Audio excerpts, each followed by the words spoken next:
Protests took place today in Wheeling as similar ones were happening across the country. People objecting to the Trump administration's agenda organized the event, calling it a 50 protests, 50 states, one day.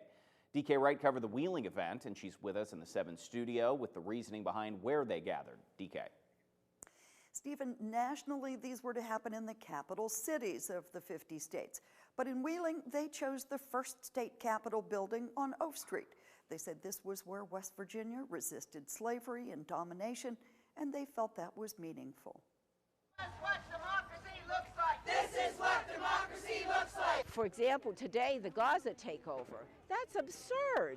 That is just absurd.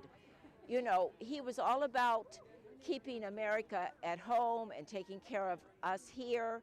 And if he wants to open a can of worms, go to Gaza. Yeah, we'll see how that works out.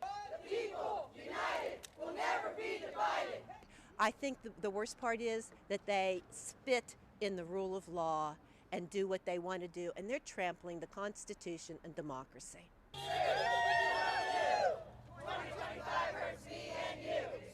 And the enthusiasm of these men and women that joined us in this rally is just very uplifting, because there's a lot of people that are out there that are afraid to speak up. An attorney with 50 years experience in employment and civil rights law took part.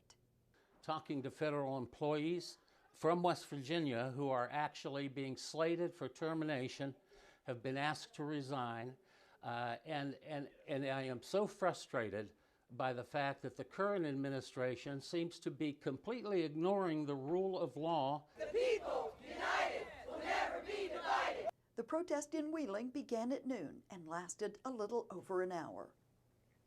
Attorney Pat Cassidy sent a letter to Senators Shelley Moore Capito and Jim Justice.